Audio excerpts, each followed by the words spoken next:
The film begins with a scene in Rome, Italy. A woman named Bianca learns about the death of the prominent mafia boss Don Giuseppe Balbano. She worked as his secretary and general in his criminal activities. Meanwhile, Giuseppe's granddaughter, Kristen, lives in the USA. She sees off her son Dominic to college, while her unemployed husband, Paul, stays at home. Kristen supports their family by selling products for thickening eyebrows. Bianca calls Kristen to inform her about her grandfather's death and invites her to Rome to take over Giuseppe's affairs as specified in his will. Kristen catches Paul with his lover, a betrayal she didn't expect. Kristen's friend and self-defense trainer, Jenny, advises her to value herself, forget about the traitor, and go to Italy. At Rome Airport, Kristen meets Lorenzo, a guy visiting his Aunt Esmeralda. They exchange contacts and agree to meet later. Kristen is escorted to the funeral of her grandfather by her new bodyguards, Dante and Aldo. In the church, she meets her distant cousin Fabrizio and Bianca. During Giuseppe's farewell ceremony, their family is attacked by unknown assailants, but they manage to escape. Kristen, who is completely unaware of her Italian family, asks for an explanation. Bianca reveals that Giuseppe was eliminated by a rival mafia family, Romano, during a meeting that went awry. However, Don Romano was also eliminated in that meeting. The Romano family seeks revenge, so their mercenaries attack the funeral. Kristen receives a video message from Giuseppe, revealing that he was not just a winemaker. He explains that Kristen's father was also eliminated by the Romano family, and her mother took her to America for safety. Giuseppe's last wish is for Kristen to become the boss and head of the family, with Bianca as her advisor. Upon hearing Giuseppe's words, Fabrizio is outraged as he hoped to become the family boss. Kristen doesn't want to be a boss and engage in her grandfather's criminal activities. She wants to go on a date with her new acquaintance Lorenzo. However, Don's word is law. To calm Kristen down, Bianca takes her to crush grapes for wine using the traditional method, and they share the family wine, which Kristen finds unpalatable. Bianca informs Kristen that she must meet with the new boss of the Romano family, Carlo, and offer a part of the eastern city for their control to establish a truce. Carlo and Kristen have dinner together. He tries to charm her and invites her to his room to treat her to limoncello.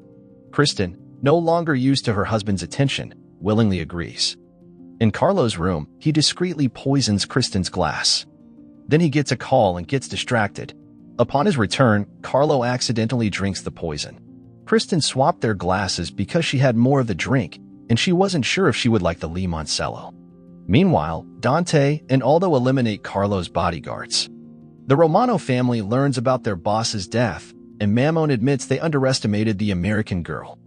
Kristen finally meets Lorenzo, going to his house. She introduces Dante and Aldo as her cousins. Esmeralda serves them pasta. After dinner, Aldo reveals that his mother needs a rare imported medicine due to health problems. Kristen dismisses her bodyguards and prepares for a video conference with her American employers. Kristen is forced to interrupt the presentation to fend off an assassin from the Romano family. However, her unaware employer fires her. To relieve stress, Kristen goes to Lorenzo and stays with him until morning. Then Dante and Aldo pick her up and take her to meet with Mammon. He is ready to make concessions on territorial division and agrees to a truce. Fabrizio admires Kristen, who has earned respect among the Romanos. He gives her a ring. Bianca tells the story of how Giuseppe once helped her with a prosthetic leg. She praises Kristen for achieving the truce and says that now she can go back home. However, Kristen doesn't want to return to her old life. She comes up with an idea to sell people a medicine they can't find in Italy at a moderate price. She aims not only to make a profit but also to help people. Seeing a photo of Lorenzo and Kristen on Instagram, Paul flies to Rome, upset with his wife. Dante and Aldo deal with him. Paul reveals that when Kristen was fired, their joint credit card was blocked, so he decided to move in with her. Kristen tells him to handle it himself and orders to take him to the airport. Kristen confesses to Bianca that she is tired and just wants to live with Lorenzo.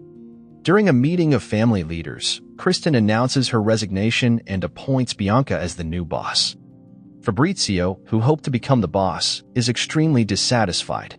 Suddenly, undercover police officers Lorenzo and Esmeralda appear and arrest the criminal groups. Kristen is accused of taking over her grandfather's criminal business. Jenny, who arrived at the trial, actively defends her friend. Kristen assures that she inherited the winery but had no dealings with the gangsters. The judge closes the case, moved by Kristen's words about fulfilling her calling and reviving the withering vineyard, just like her loveless life. Lorenzo confesses his sincere feelings to Kristen, but she is indifferent. She then discovers a wounded Dante and receives a message from Bianca asking her to come to the winery. The writer of the letter turns out to be Fabrizio, who eliminated Bianca. He demands the position of the boss. Bianca, surviving thanks to her prosthetic leg, helps relocate Paul and Dominic to a safe place. During a fight with Kristen, Fabrizio falls into the grape crusher, despite Kristen's attempts to hold him back. Kristen decides to divorce her husband and stay in Italy. She sends her son home to continue his education.